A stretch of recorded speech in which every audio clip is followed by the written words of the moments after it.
Hi, everyone. Welcome to Mediation and Beyond YouTube channel, where we discuss all things relationships, marriage, divorce, parenting. And today, for something a little different, but not so different, I have someone on today that I'm going to be discussing being unemployed during COVID.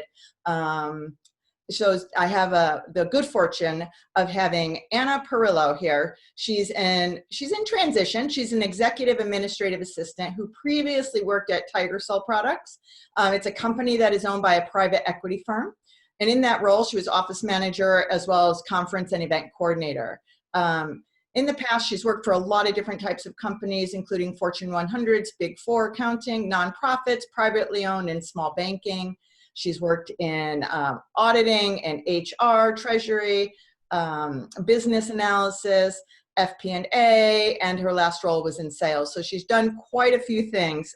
She's married with two daughters. One's a junior in college and one's a senior in high school. So that's also an interesting part of life right now during COVID. She also volunteers at Operation Hope, where she does a endless supply of things because there's so much to do when you're volunteering. It's never just one role. So Anna, thank you for coming today. I'm really excited to meet you here on Zoom, and I appreciate you taking the time out of your day to join me. Thank you for having me. This is a new experience.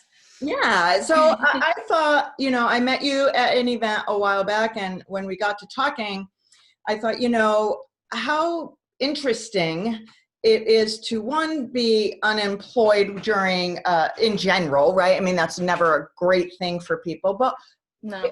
Also during COVID, right? And so those are two different things. I mean, you're unemployed, but then you're unemployed during COVID because COVID's made the job market that much more competitive because there's a lot less jobs. So what have you found during, now? I mean, you were unemployed, which is a good thing because you have that foundation of what that was like. But then the difference is now with COVID, and obviously being a woman is always challenging enough as it is. Well, I mean, before COVID, it's not really all that different. I mean, because unfortunately, when I got let go in the end of October, which was just before the holidays, and there's not a lot of people who are hiring during the holidays. Mm-hmm. So unfortunately, things were kind of starting to open up a little bit, and then COVID happened. So here we are again, employees or companies that are not hiring new employees. Right. It's been a very challenging time because I find that a lot of companies, a lot of recruiting agencies, they're really just collecting resumes right now, which is very disheartening because you think you're applying for a real job, and it is a real job, but it's on hold 90% of the time, and they're waiting for the world to open up and them to have permission to open up, and then they're going to, I guess, go through their pile that they've collected during the time, and you just hope that you're not too far down in the pile that they actually contact you. Are you getting even responses from people? So if you send in your resume for a job, do you hear back even that we've received your resume? Thank you so much. We'll be in contact in the future. Or what are you hearing? A little bit of both, a little ghosting, a little bit of quick responses like thank you, but no thank you. In those cases, that someone didn't actually read it. It went through some kind of applicant tracking system, and you didn't hit the words that they were looking for, and unfortunately you got a rejection. So it's been a little bit of both. I had only two interviews before COVID. One of them is still kind of out there. The position was put on hold because of COVID and they didn't know how to handle it. So I still have a possibility of a job waiting for me at the end of all this, who knows, or at least an opportunity to get a second interview because I only had one interview. And in COVID time, I've interviewed with at least two people, and unfortunately, one of them being in the healthcare industry, and I've done a lot of industries, but healthcare is not one of them. They said, thank you so much, but we've gone with somebody who had healthcare experience. So everybody's like, go to healthcare, but if you don't have healthcare, they don't want to train you for it. And the other one is actually kind of, I guess, still out there. I mean, it was a position for an architect who doesn't know quite what he wants to do with the position. So he hasn't exactly rejected me yet, but I haven't heard from him in a while. So Just saw that he had something on Channel 12 News, so I'm thinking about reaching out to him again too. The one thing I am finding about is that they are starting to lowball administrative or executive administrative assistant positions. Something back 2 years ago where you could make $40,000 to $50,000, now it's $20,000 to $30,000. So, or your hourly salary, if you are doing a temporary part-time position, is at times even less than what you would make if you went to work at a company like McDonald's or Starbucks. It's close to minimum wage, if not lower sometimes, and it's really disheartening. Are you thinking because the companies don't have the financial backing, so to speak, to support once held salaries? Or are you thinking because there's a higher demand, we can now lowball? I think it's a combination of both.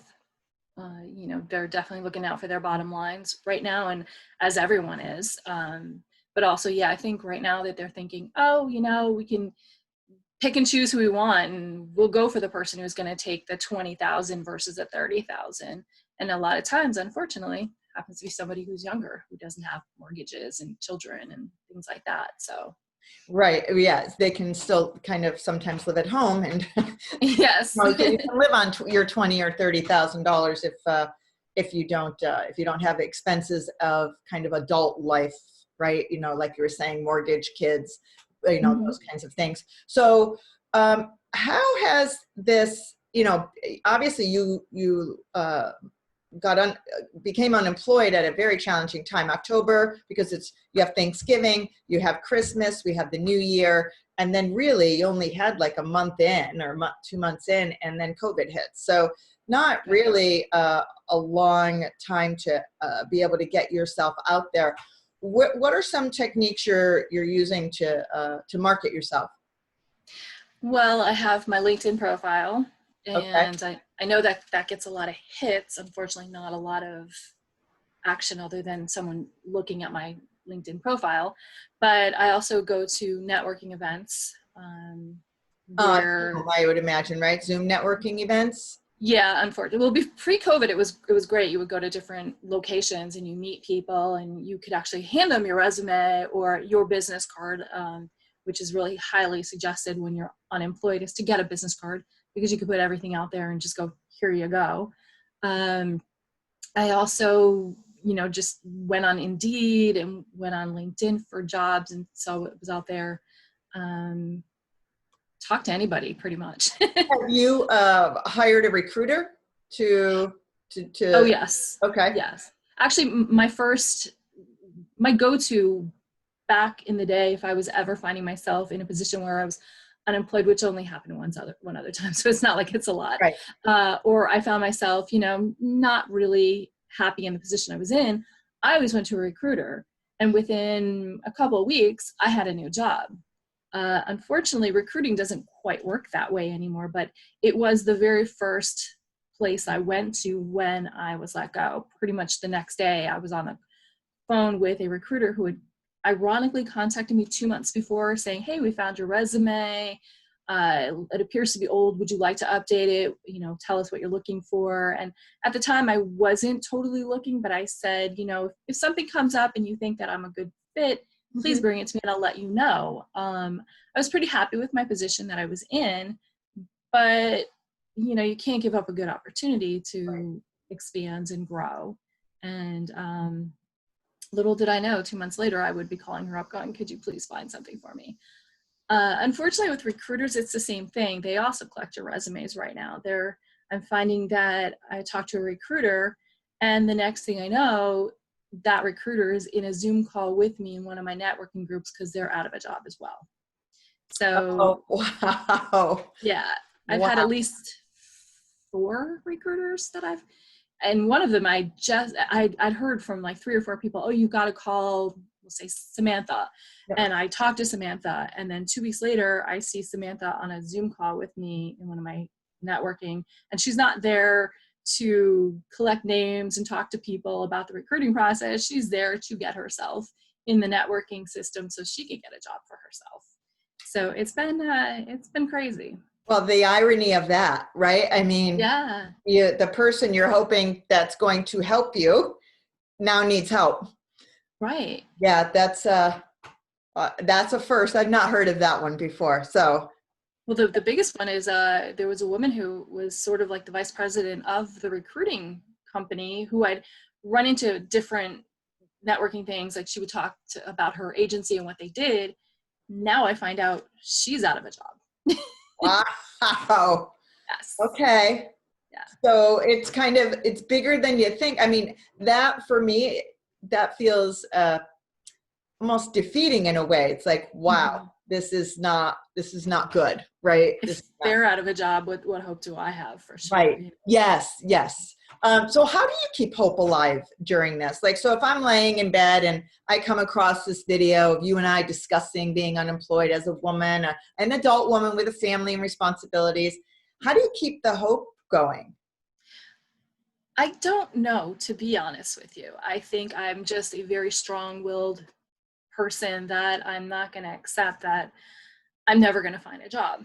Uh, I also see people that have been out longer than myself, and they're still very positive and they're very upbeat about it. At least in public situations. I don't know Sure. what they go through personally, but they appear to be so very much like, yeah, let's go. We're going to find a job today. And so when I find myself very defeated, which has happened more often than not, I think about them and think about, okay, so I've been out for 11 months. They've been out for 15, 20, some coming close to 2 years now. And they're still out there and they're still positive. And a couple of them are much older than myself, unfortunately, and a few of them have actually landed recently. So that gives me hope as well. Um, Sometimes when you can't find it inside, you've got to find it externally for yourself. And Mm-hmm. the people that I see that at least outwardly are showing this positive, hey, I'm not letting this get me down, can help you out a lot. Yeah, that's probably that's a good way to put it. You know, because it's hard to maintain it, I'm sure, internally all the time, and to be positive and to be upbeat. And so, yeah, when you kind of look to others who are still out there in the trenches, Mhm. keeping going and landing something, or even if they don't land something, they're still out there in the trenches, and maybe their energy comes through. That's a positive energy, and so that can help. Right. So you still Definitely. network on Zoom, obviously, and some of the networking. I know you said you do a networking event at your local library. Where else do you do some networking events during COVID? Basically, there's a group called Mondays at 7, and that's a Zoom. And I have another group that's part of the Milford Jets group. Okay. I never understood exactly how they form, and I know I've been told a million times. And if they see this, they're gonna be like, Anna, really? But I meet with them on Monday nights on around 6:30, and that's also Zoom. Everything's been Zoom except for Women for Women, Right. which has been at the beach, which has been great, and being able to see people. I did not participate in any of the Zoom calls that they had, or any of the, I guess it was like some telephone. In the beginning it wasn't Zoom. I know that. I'm trying to remember exactly They what that had a was. telephone kind of Like call to call in on, and an then old conference type yeah, line, and then right? they Yeah. went to, like a party line, so to speak, Yeah. and then they went to Zoom, and then they regrouped to go to the beach. And now that the weather's getting more chilly here in the east, we'll have to figure what to do next. Right, right. Yeah, but that's a problem with weather, is you can't be outside. No, definitely not. So except for Women for Women, I mean, pretty much everything has been Zoom. And part of the reason I didn't do the Zoom with them is because I was so Zoomed out. I mean, I'm definitely getting Zoom burnout with all these calls. Yeah, and when you're on Zoom, do you find that people say, "Oh, hey, Anna, I know somebody," or "Let me," like, are people good about that, or is the Zoom more informative? It's a little bit of both. I mean, there are calls, like I do the Westport Library calls are Tuesday mornings on Zoom, and those are smaller, more intimate, so you can bounce things off one another. Like, uh, somebody had suggested that I get in contact yesterday, actually, that I get in contact with someone at the Chamber of Commerce here in Fairfield. And I've heard that they really don't do very much of the networking things, but I'm definitely going to, I have a friend who's in it, and I'm going to ask her, hey, what do they have? Do they have women's group for people who are unemployed, or help people, or give you suggestions and ideas? Sometimes people say, hey, I saw that there was an administrative assistant position at X company, you might want to check it out. The one thing that they do constantly tell you is that you should apply to a job, go on LinkedIn, find out if you have any contacts with people that are working for that company. Like, say yourself, you know somebody at XYZ company, I go to you and say, would you mind elevating me? I haven't really found that to work in my favor, unfortunately, but it has worked for other people. A suggestion that I had was,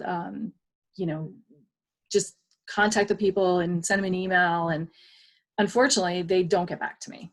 It's just the way life goes, I guess. Yep. Luck of the draw. But, or I think sometimes what I've noticed, I've reached out to other people for various things, not necessarily for jobs, but for various things. And you find that your note or their note back to you has gone into your junk mail. So I found that a couple of times. And I wish I knew a way around that, because you do reach out to people, but it doesn't necessarily always land in their mailbox. Or I haven't received something back because I found it in my junk, or, and I typically am not very good at checking junk mail because I just don't think about it. You know what I mean? right. Most people don't. Yeah. Out of sight, out of mind. But I wish when you're trying to make connections like that, I wish there was an easier way, because like you said, sometimes people don't reach back, but then I think, well, maybe sometimes they didn't get the message. Well, I mean, in the very beginning, I had that happen to me a couple of times. So when I check my inbox, I check my junk as well. You're good about Yeah. it. Yeah. I mean, you have to be. Otherwise, like you said, you're going to miss opportunities. So, I mean, I can give you a really good example. I saw a company and they had a great job opportunity for which was perfect for me. I love PowerPoint. PowerPoint is my big thing. I mean, out of everything. Excel, I can do it. It's just not my favorite thing to work on. And this position was heavy on PowerPoint. And it just happened that the vice president of one of the divisions that was at this company is someone my husband knows and worked with. And he said, send me your resume, I'll get it in for you. Well, he got it in for me. And when they got back to me, they wanted to initially set up a time to talk. And then they got back to me again saying, well, wait, how much PowerPoint do you really know? It's in my resume. It says that I dealt with PowerPoint presentations for 2 sales meetings. And it's really more than that, but you have to condense your resume down so much that I feel like you're missing some of the key parts about yourself. Yes. And if you put those in, then other key parts about yourself aren't in there. So when they got back to me, I said, well, yes, I do it for that, but I also do it for quarterly meetings and any other projects that come up throughout the year. And apparently that wasn't the answer they were looking for. And they just said, well, oh, I'm sorry, we're going to go in a different direction. So even though a vice president of a company put me up, they couldn't even find the time to talk to me for 5 minutes and ask that question. I could have told them more about it. I could have even threw PowerPoint terms in there. Or just get some clarity around what you're actually talking about, because you're so limited, like you said, with the words in your resume.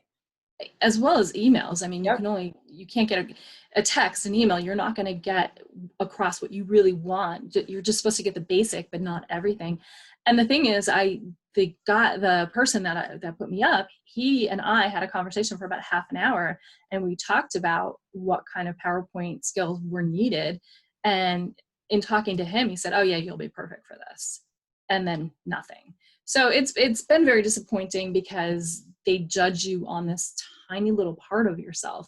Like I was in one meeting where they talked about your resume and what's looked at, and it literally is just this part of your resume. You have to have everything about yourself in this. And myself, as you were reading off about my bio and all the different industries I worked in and the different types of companies I worked in, and it's hard to get that in. And even my last role, I filled 3 positions. I was the executive assistant, I was the office manager, I was the conference/event coordinator. So it's hard to put that in that. Yeah, and then if you really want to categorize that, it's like huge multitasking, and like, but multitasking, there's so much that goes into that. It's like Right. trying to define being a mom. Like, Yes, you know, yes, very in much a resume and talk about all the things you do, all your strengths, and fit it on one page. It's very hard to do, and it saddened me many years ago when resumes went to, oh, we should keep it on one page, try to keep so. everything, because I'm like, well, don't you want to read about me so you know who I Yes. am? Or we don't really want a cover letter anymore. We just want your data points. And I'm like, but there's so much in a data point, you know, Mm-hmm. like if you Mm-hmm. put administrative assistant, no matter what you write under there, it never qualifies for what you actually do. Right? There's so Right. much more in that role. Like that's Right. a huge role. I think it's like saying Yeah. president of the company, what do you do? And like, wow, on one page, I don't think so. So Yeah. every role should be more. There should be more that we can define ourselves with without having to limit it, like you were saying, limit it to one page. Mm-hmm. And then a lot of your stuff gets cut off too at a certain point. For instance, I actually had a recruiter recently tell me that they weren't going to put me up for a role because I didn't have the financial service background that this company was looking for. And I think I was probably at a low point, so I really wasn't going to fight that. But I worked at Deloitte & Touche for 3 years, and I think working in Deloitte & Touche, you can work anywhere. It's a crazy environment. Yes, I know And people there. Yeah. I worked in, business analysis, FP&A, treasury. I think I have plenty of financial backing, and everything I read in the job description, I could do. And I wouldn't have asked her to put me up for a position that I couldn't do. One example I can give you is that they're starting to combine administrative and executive assistants with other roles. One of the biggest ones that they're putting up there is accounting, like accounts receivable and payable. I've never done either of those. I've done check requests for myself, like, hey, can you get me a check for this? That's pretty much all I've done. Or I've coded something for payment, but I've never actually dealt with the payment system. So I know that that's a definite weakness. And honestly, I don't think I could take as many classes as I want online. I don't think that I'm going to qualify to work in an accounting department like that. Mm-hmm. So that's one of the things. I did take a QuickBooks class. I've been trying to keep my skills up that way. At Operation Hope, she has one of the things I do is a lot of administrative stuff for them, like making signs up for different things that they need, because they're constantly putting different things up. So I can either do that in Word or I can do that in PowerPoint, and it's up to me how I want to do it. And then I just send them off to her and she prints them out and does whatever. Do you enjoy that? Yeah, I do. I know that the executive director there has said a couple of times that she wishes she could find some money in the budget to hire me, because she could really use my help. Yes. And I wish too, because she's actually a really, really great lady. But it's good to volunteer, one, to help people, obviously, but also to continue on honing skills, right? So it meets both needs. It gets you still with having purpose, because I think sometimes when you get unemployed, and I have a lot of friends right now who are unemployed, have lost jobs and things like that, or their own businesses have closed, where that sense of purpose matters, right? Being able to, like, okay, I'm getting out of bed because I have something to take care of, in addition to family, of course, but just for our own self, right? And that's where that's important. Oh yeah. Before COVID, I sort of set up a nice little week for myself. So I made sure that I got out of bed at the same time every day, maybe a little later than when I was working, because who needs to get up at 5 o'clock in the morning? And I would go to my networking, whatever events that I could throughout the week. Like my Milford call on Monday nights used to be Tuesday mornings. So I'd go to Milford on Tuesdays, or I'd go to Westport. Sometimes I'd flip off between the two because they were at the same time. go to Mondays at 7, which was at 7 o'clock in the morning down in Westport. And I would kind of go to those events. But in the meanwhile, I also started going to the gym because I never really had time to go to the gym when I was working. So I gave myself at least 3 days a week on that for about an hour, which was nice. The funny part about that is, though, there's a celebrity who lives in Fairfield that no one knows about, and I'm not going to say his name. And a lot of people don't know who he is, but I saw him at the gym a couple of times. So that really kind of made the whole gym experience fun. And then, of course, I added Operation Hope because I thought, I've always wanted to volunteer, but with work and my home life and everything, I definitely didn't have time for that. And with me not working, I thought, why not go help out people who could use my help and give myself a sense of purpose? So I had something every day of the week that I was doing to get myself out there, as well as not my downtime, but in between time during the week, I would be on the computer looking to see what positions were available and applying to them and, that kind of thing. So I had a nice little thing going, and then COVID hit, and then there was not a lot I could do initially. Well, at least you're still, at least you shifted. And yes, I could hear it with the Zoom burnout. And I think whether you're looking for a job or whether you're on Zoom because of work, it's a lot, Mm-hmm. It can be a lot. But let me ask you, did you continue with your exercise? Did you just recreate during COVID a new self-care routine? That took me a little while to get back into. I really do not like to work out at all. Didn't grow up, with parents who were like, hey, let's exercise. I got on my bike and I did things like that as a kid, but actually getting on a treadmill and lifting weights, it was never my thing. But recently, within the last 2 months or so, I started walking again. And I live on top of a hill here in Fairfield. So anywhere I go, I got to go back up the hill. So it's good cardio for sure. And I also got myself a Fitbit and make sure that I try to get at least 10,000, if not more. More is always the goal every day. It doesn't always work out, especially when I'm at Operation Hope, because I'm at the reception desk a lot now. And so you can't get up and walk around too much for that. But I give it my best shot. Right. And try to do, try to get on the floor and do some crunches, which is my least favorite thing to do. Amen. Amen. Amen. But the really good thing is not having to wear makeup every day. I can, exfoliate and scrub and do kind of real personal things like that, which is nice. Yeah, I put on a pair of jeans the other day and I'm like, oh, I haven't put jeans on. I just don't even know when the last time I wore a pair of jeans, felt brand new, like a new wardrobe. It's like, wow. Well, for me, having, Operation Hope, they have dressed, I could wear what I want pretty much, Sure. as long as I look nice, but I try to adhere to their schedule, and they have jeans on Fridays. So for me, putting on a nice pair of pants, it was new for me. And throwing back on some of my heels that I hadn't worn all summer was new for me. Right. Because I worked with them until March, and I did a couple of days in the beginning when things were shutting down, and my family was a little leery about it. And for their sake, I said, okay, I'll just stop doing it for a while. I've been doing it back again for about a month. Getting close to, I think, a month and a half. So it feels really good to be back. And I felt very bad abandoning them, but at the same time, I had to look out for my family. Oh, absolutely. So I didn't, I was in sweatpants and everything else like everyone else. So when I went back and I got to put on a pair of heels, I'm like, ooh, this feels good and weird at the same time. Could so relate to that.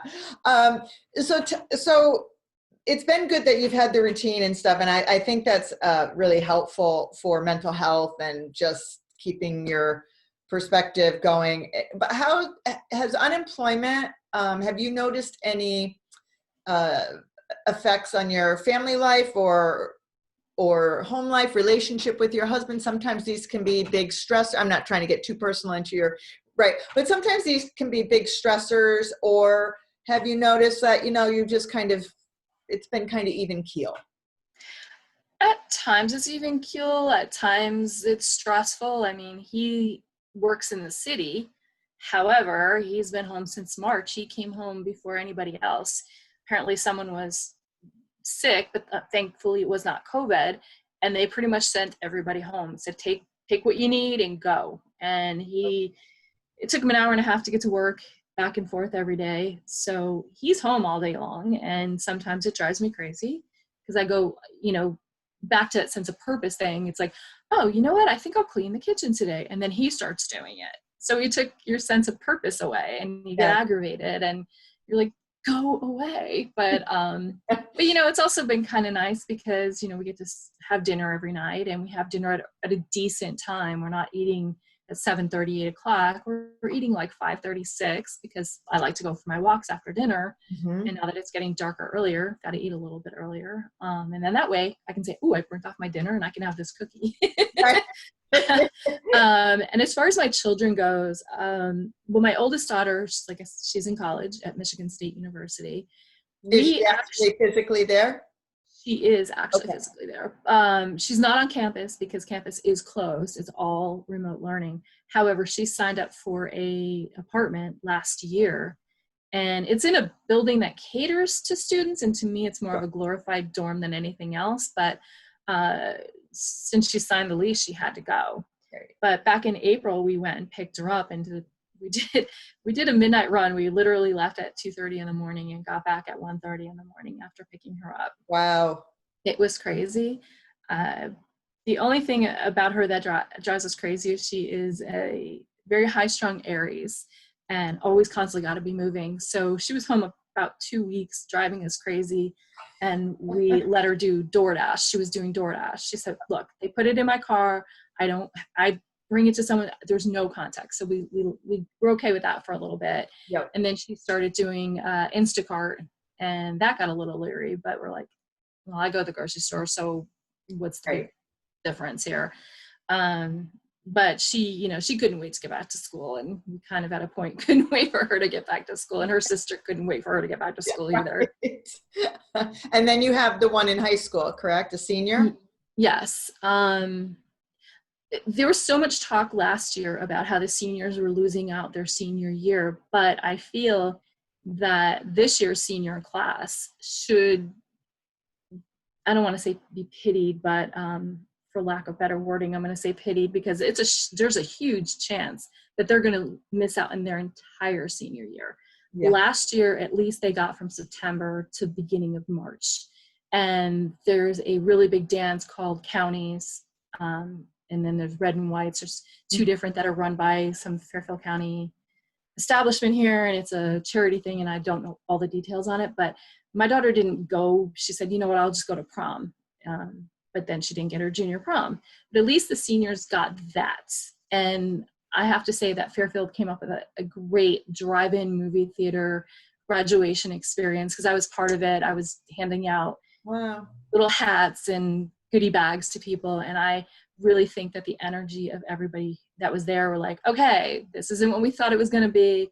We're going to make the best of it. People decorated their cars and beeped their horns when people went across the stage. And there was these huge, huge screens between the stage so you could see from your car everything. Nice. It looked like a professionally done, like almost for a concert. It was great.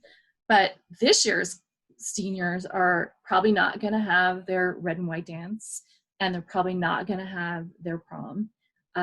They're not even really going to get a chance to say goodbye to their friends that they've been with for like I'm going to say 3.5 years, because last half of last year they were in their bedrooms or home offices or wherever it was. Summer really wasn't much of anything either. I mean, I know there were some kids that were hanging out and doing stuff, but not every kid. So it's been hard on her because she likes to be social, but not too social. Not being able to see her core group of friends has not been easy for her. But we're all sitting here crossing our fingers that they'll get to go back to school at some point, hopefully, and have all the experiences they're supposed to. I feel, my hat's off to kids because, yes, adults, we've lost jobs or our own socialness. But, these are all the firsts that you only get once in your life. You only get to be a senior in high school once, hopefully, right, for the most part. You get one senior prom. You only get one high school graduation or one 8th grade graduate, right? So these are all milestones. Right. And it's hard. I mean, even the right to go visit colleges and see which one you want. She's doing a virtual college tour this afternoon. I believe it's the University of South Carolina. And she's doing another one later this week. I think it's Penn State. And My daughter went. she she hasn't even been able to take her SAT yet. I mean, they have the in-school SAT, which there's a lot of uproar over. I'm sorry, but there's not that many senior kids that on a Wednesday, when all the school's supposed to be closed down anyways, you cannot gather them around the school. Or even like, she goes where her school is, she goes to Fairfield Ludlow. There's Ludlow Middle School across the way, put half in one building, half in another to socially distance and get it done. But people don't think that way. So she's doing the in-school one, but she's not going to get to do the one that's, I guess done by the state or whatever that is. And luckily, a lot of schools are opting out of it because kids can't take it. Wow. So they're not even getting those experiences. Like they have to pick their school based on a Zoom call. They have to hopefully, I guess, wow them with an essay because they can't get the numbers for an SAT. So they're not doing SATs? The one she was scheduled to take this coming Saturday was canceled. Don't know about a reschedule. And this is the second time it's been rescheduled. She is taking the in-school one. Usually I think they do the in-school just to help you measure how you're going to do for the other one. Practice, kind of? Yes, yeah. So thankfully she's going to get to do that. So, well then, in some respects, I'm sure it's been helpful to have you home or around to be able to kind of be supportive to her. Is she in school? Are they in school full-time in Fairfield? Hybrid. So she's in what they call cohort A. So she goes to school Monday and Thursday, and cohort B goes Tuesday and Friday. And then everyone does remote learning on Wednesdays. Gotcha. And so in the cohort, do you even know about if they have her friends? Like you could not have your friends in your cohort, really? If you're lucky, you do, but most in her case, no. Well, she has two of her friends that are in it, but they're not, I don't believe, in her classes. Okay. And then the rest of your friends, you just see them on a screen that's on the big smart board, from what I understand. So so that's a whole nother challenge, right? I mean, and then for these kids to even find jobs, you'll certainly be able to relate with her at some point if, when these kids can't get, career jobs, right? Yeah, she can't even, I mean, and that's the other thing too, is like places like Old Navy and well, I know it's gone now, but Pier 1 and things like that used to just walk in and ask, do you need help? And you'd fill out an application and they would, do whatever, but now it's all online. So she has only worked at one place. It's her friend's parents' place, and she's worked in the back room, and it's sporadic, but it's something. And she can't even get a job because it's all online for them too. And they're going to find somebody with more experience rather than talking to the person saying, all right, I think I'll go with this person. May not have experience, but I like their attitude. Right. Well, it takes the person out of it, and then you just become this name on a piece of paper, and here's your credentials that you can't really put across on a piece of paper. So you may get somebody, quote unquote, who put the right credentials down, but their personality may not have been a good fit for that organization. Right. And there, I always think there's a lot of things that are teachable, but you can't teach personality. Right. But you can teach a job. I mean, most people can learn something, or they know something, maybe not all of it, but I think you can't teach, teamwork. You can't, you know what I mean? You can't teach things. And so I think as a collective, I think we're missing that in how we're hiring people. If we're just strictly going by these algorithms, if you got the right data points on your resume, and you're changing your resume to meet that job, and it gets really, really challenging. So if someone was watching this and they were saying, well, she looks like a really interesting woman. I like what she's saying. I like how she speaks. She seems to have a really nice disposition. What is it you're looking for right now? If someone was to know somebody that they could say, hey, Anna, I'm going to get in touch with you because I know so-and-so sounds like it might be a good fit for you. What would they be wanting to fit you for? Well, I mean, I don't have any target companies because everybody's like, you have to have a target company. I don't. I mean, actually, if you want, if I'm being honest, I would love to work at Bigelow. I love their product. I love what they stand for with the community. Yeah. And I also love the fact that they would be a 5-minute drive for me every day. Yep. They're in a great location.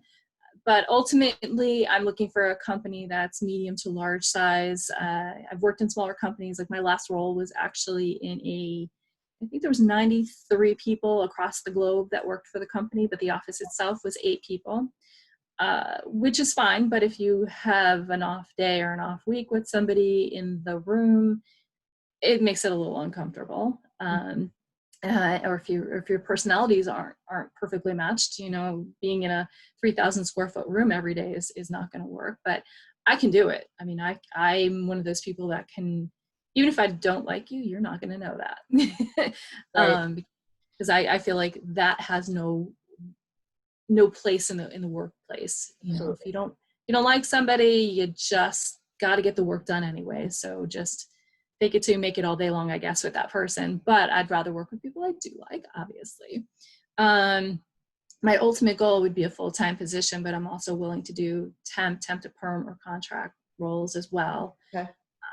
I'm looking to work in between Norwalk and New Haven, but also the Shelton Valley area, Trumbull, Monroe, anything that I'm trying really, really hard not to go back down to Stanford. I've worked in Stanford. I worked there for 12 years. Most of it, I lived up in this area, but for a couple of years, I did live in Greenwich. And even, believe it or not, living in Greenwich, working in Stanford, it still took a lot longer to get to work than it should have, with all the traffic that's down there. But for the right role, the right company, the right position, I'm definitely willing to. What kind of positions are you open to? So if someone was looking at this and they're like, where would they want to fit you in their company? What kind of roles would you be open to pursuing? Well, I mean, I'm an executive / administrative assistant. I would like to stay with that because it's what I know, it's what I'm comfortable with. But if they see my skills and they think, oh, I think you would be better suited for XYZ position, it's got some administrative, but it's got other things, I'm totally open to that. The thing about me is that I can learn new things rather quickly. When I was in my last role, we became a new company. It's kind of a long story, but we became a new company and we needed to fill that 3,000 square feet space that I was in. Mm-hmm. It was nothing more than blank space. So in that role, I picked up carpeting, wall colors, desks, the upholstery for the chairs, the conferencing system, the phone system, as well as the security system, like the card reader system and the camera system. Also the equipment, like the scanners and the copiers and things like that. Even picked out the plants for the office. Well, I picked out the plant company, I should say. She did an excellent job of picking out the plants. So I did all of that, but the day that we moved in, it was like a 20-ring circus. We had some of the wiring was still being put through and all the desks were coming in and I had to direct them, do this office first, get that one done first, then go to that one and go to that one. The phone system was being put in, the equipment was being delivered and installed for copiers and things like that. But even the signage was being put out that I had to pick out for the company. So in that day, I had to learn how to program all our equipment, program the telephone systems, how to use it. Like if somebody forgot their password, how do I get in there to reset their password? I also had to learn how to input the cards, like our cards to get our access cards. That was actually fun. And I had to learn how to use a camera system. Like if we needed to go back in time and see, wait, why did this chair get moved? You had to be able to go back and see why it happened. And I had to do that a few times. I mean, we had a cleaning system or a cleaning crew that didn't seem to clean. So one day I got in there and I sat there and I watched, and I mean, our office was small, but 20 minutes was definitely not enough time to do everything that they were supposed to do. Sure. And I was able to show the maintenance people that deal with the office and I dealt a lot with the people that ran our office for us. So I also had to use the portal on if we needed a light bulb changed within the office. So I had to learn all of that in one day. So I learned quickly. Right. So it's a lot of coordination, Yes. a lot of moving pieces, and being able to make that cohesive is not always an easy task. And it was a process. It was supposed to be 6 months. I think we did it in 3. Okay. So it was quick. It was very quick. So I may not always like change. Most people don't, but I will adapt very quickly to it. I'm not one of those people that are going to complain about it, maybe a little, but not a lot. And I'm definitely the person who's going to roll my sleeves up and help out. Good. A really good example is the company I worked for previous to this. I was friends with the benefits coordinator, and once a year actually, she needed help in putting packets together for the open enrollment. As long as I had nothing going on, I was there with her, Helping doing all. her out. Yeah. That teamwork, right? That's such an important piece of any job, whether you're working remotely or whether you're in the same square footage together. It's still that teamwork, being willing to jump in and help out, which is such an important part of just making an office run smoothly. Mm-hmm. Definitely. Right. So, so if as I said to you before, for what you're looking for, you'd like to stick in executive administrative assistant. You'd like to stick with a company remotely or in person. You're in Connecticut, because not everybody watching this will know exactly where you are. So when you were speaking earlier, alluding to some of the towns, those are towns in Connecticut. The beauty of this day and age is that it doesn't really matter where the company can be, because I think we're all learning a lot of things can be done remotely. Like you were saying, your husband's in Connecticut, but his business or his company is in New York. So I think we're all learning that we can do things without having to be, in the same room with our coworkers, as sadly as that is, but there is some benefit to that. The only thing about the remote work, though, is that you have to, yes, you can do it anywhere. It's great. But the one aspect you have to think about is when everything opens up again, where's that company going to stand on remote work? Right. They might suddenly want you to be in their office, but if their office is in California and you're in Connecticut, that's not going to work. Remotely, it's perfectly fine. But so that is, like, if anybody out there watching. Right. And I think those are obviously things to question. If somebody was to hire you, you'd obviously want to say, great, I know you're not located in Connecticut, but when COVID lifts, will the job still be able to be functionally remote? And I think that's what people are seeing, is that even when COVID's up and gone, that if things are working out remotely, why would we pay these high commercial expenses to own these buildings, which then lends itself to a whole nother issue about what are we going to do with all these buildings. But that's a whole nother issue. That's another YouTube video. That's another video, not for today. Well, thank you so much for coming on. I really appreciate it. I hope that someone will see this and be able to look and see you as a good fit for their business, whether it's Bigelow or somewhere else. And I love that company too. They're such a philanthropic company. They stand tall, right? I mean, it's a good company. Yeah. So, but I hope someone sees this, and if they don't necessarily have a job offer for you, then maybe they have some good tips, and anybody who is watching this, if you want to leave tips or commentary for Anna, you can leave it here on the YouTube. You can contact her at, what is it, Anna1767@yahoo.com. That's correct. Right? That's correct. So you can contact her there. I will also put that in the details. So if you want to reach out to her, I'll leave her email at the end, and you can go check her out. You're on LinkedIn, Anna Perillo, right? Correct. On LinkedIn, then that's Perillo, Anna Perillo on LinkedIn. Are you on anywhere else? Facebook? Anybody wants to, or would LinkedIn be more your professional? LinkedIn would be more my professional, because I'm on Facebook, I'm on Instagram, but those are fun things, right? Those are the fun things where I don't have to think. I can just keep scrolling if I want to. I don't have to stop and read anything. Absolutely. Gotta have some fun out there. Yeah, thank you so much for coming on. It was really nice to meet you. I hope something good comes from this. It's certainly been educational, I think, for other people to see that stay strong in these times. Don't give up hope. Self-care, volunteering. I think there's a lot of good nuggets that you've hit on, and let me know how it goes. If I will. All right. And so thank you everybody for watching, and we'll see you on the next Mediation and Beyond YouTube. Again, Anna, thank you for coming on today. I think it's going to be helpful for quite a few people. Thank you so much for having me. This is a great opportunity. I mean, I thought about doing a video of my resume and thought it would be hokey, but this, I think, might fit that bill. I think it might. And not be hokey. No, and I think it's another way to get ourselves out there. And actually, we're more than just what's on our resumes. And exactly. I think that's one of the takeaways for me. It's like, companies, please don't get stuck on just the data points, because there's a lot of data points that are missing on our resumes. We're human, we're not machinery, so. No, and it really is about quality fit and quality individuals, and you're not going to get that on a piece of paper, but you can get it through watching something like this. And so I really appreciate you coming on, and I hope people see that and get your heart, as much as your skill set.